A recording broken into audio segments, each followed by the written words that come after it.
Uma das coisas boas de quem lê fontes variadas é o fato de que ela ganha a possibilidade de pensar de modo diverso e, de novo a palavra, introduzir a suspeita. Porque o senso crítico não é nada mais do que o exercício inteligente da suspeita. Se eu leio quem comigo não concorda, eu posso ou reforçar o pensamento que tenho ou alterá-lo. Quando a gente fala em quadrinhos, muita gente ainda pensa em super-heróis. Mas os quadrinhos há muito tempo provaram que podem ser tão profundos quanto um romance ou um documentário. Hoje eu quero mostrar 4 HQs que usam essa linguagem para falar sobre guerra, perseguição, regimes políticos, preconceito e manipulação de informação. São obras completamente diferentes entre si, mas que têm algo em comum, né? Todas nos fazem olhar para acontecimentos reais através de uma perspectiva profundamente humana.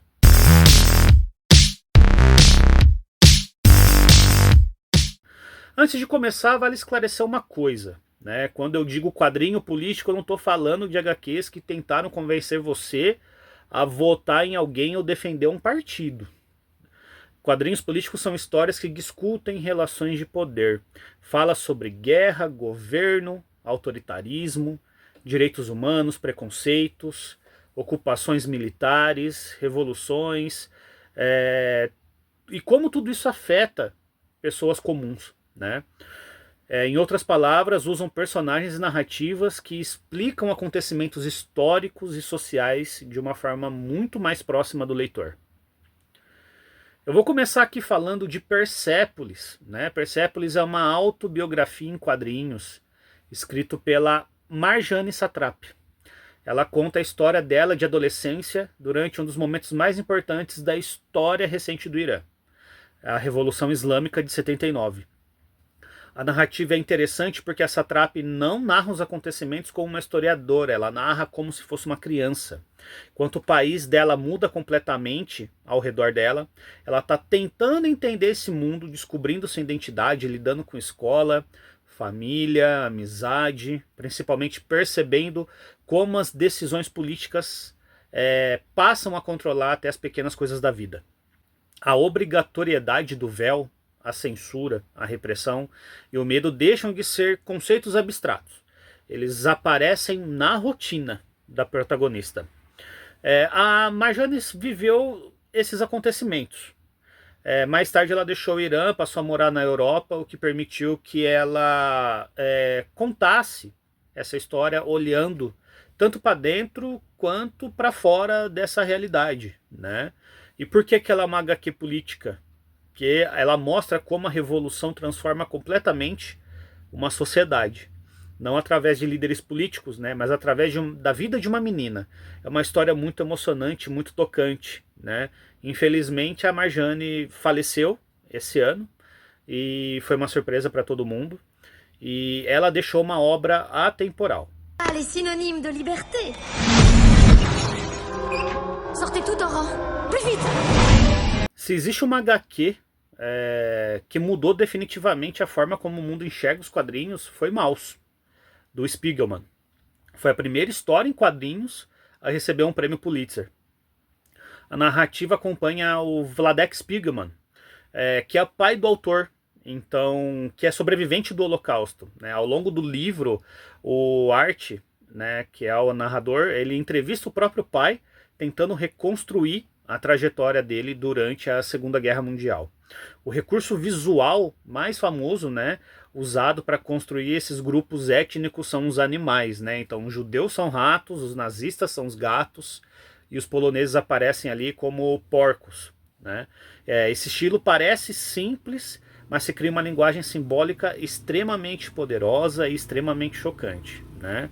O Art Spiegelman, né, ele não descreve só o Holocausto, né, ele escreve também sobre a memória, uma memória daquele tempo, sobre traumas familiares e como eventos históricos continuam afetando as gerações seguintes, né? É uma leitura muito poderosa, é um dos maiores quadrinhos sobre Segunda Guerra já escritos na história da humanidade, né? E por que ela é política? Né? Não preciso dar muito exemplo sobre isso, porque ela fala sobre o crescimento do nazismo, sobre perseguição racial, genocídio e intolerância, né? Não estamos vivendo muito distante do que a Segunda Guerra Mundial trouxe para a humanidade, né? Então, mas principalmente porque também ela mostra que decisões políticas têm consequências humanas devastadoras, né? Então, ela é uma HQ muito importante e eu recomendo para todos mesmo lerem Maus.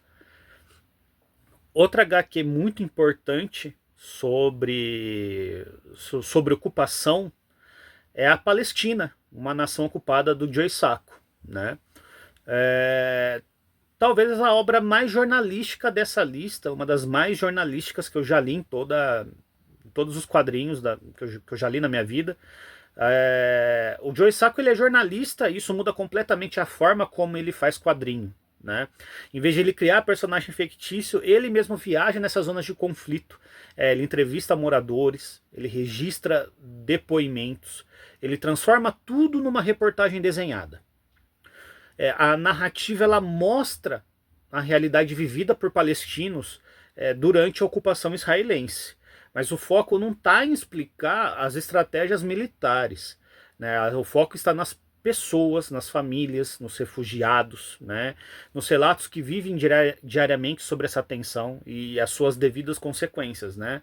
Ele dá-lhe um panorama, inclusive, político e histórico, né? Em diversas passagens da HQ. E por que ela é política? Porque ela trata diretamente de um conflito geopolítico mais complexo do planeta, né? E através disso, pelo olhar jornalístico. Então, mesmo décadas depois de publicação, ela continua sendo uma leitura extremamente relevante, porque justamente o conflito permanece atual, né? A gente ainda não tem uma visão de uma solução para isso. E eu queria fechar essa lista com Will Eisner, né? Sobre a HQ O Complô, a história secreta dos protocolos dos sábios de Sião. Né? Talvez seja a HQ menos conhecida da lista, mas também uma das mais importantes. Porque o complô investiga a origem de um dos documentos falsificados mais perigosos da história moderna. Os protocolos dos sábios de Sião. Então, primeira grande fake news política da história, né? Durante décadas esse texto foi apresentado como se ele revelasse um plano secreto dos judeus para dominar o mundo. Olha que absurdo, né? Mas era tudo uma fraude. Uma falsificação criada para alimentar o antissemitismo. A HQ, ela reconstrói, né, toda essa história mostrando como uma mentira conseguiu atravessar gerações e influenciar movimentos políticos extremistas, né? Will Eisner é extremamente perspicaz no texto e no tipo de linguagem que ele quer passar ali para você. O autor, inclusive, ele trabalha ali quase como um historiador, né? São pesquisas de documentos que reconstroem fatos e mostram como uma fake news produzida há mais de 100 anos ainda produz consequência, né? Porque ainda tem gente que acredita num absurdo desse. Né? E ela é política porque ela mostra como a desinformação, propaganda e teoria conspiratória pode influenciar governo, alimentar preconceito e justificar perseguições, né? Bom, essas são as 4 HQs que eu considero muito importantes serem lidas para o contexto político, né, nosso. Mas está lá no passado. Não, a gente vive as consequências desses fundamentalismos hoje em dia, né? São 4 HQs que são muito diferentes entre si.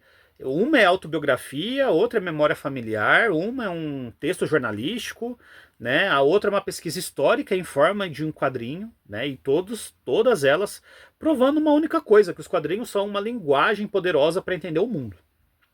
Elas conseguem transformar temas extremamente complexos em histórias profundamente humanas.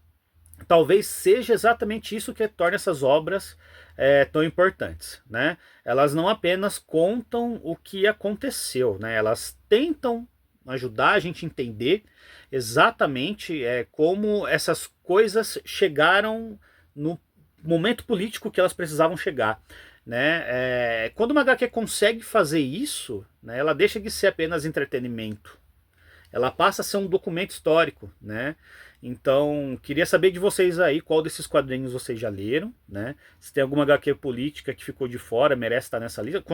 Com certeza, tem muita HQ que ficou de fora, depois eu faço uma parte 2. Mas são as HQs que eu li, que eu mais tenho apreço, que eu tenho aqui. E se você gostou desse vídeo, deixa aí um like, né? Se inscreve no canal. E até o próximo vídeo. Tchau!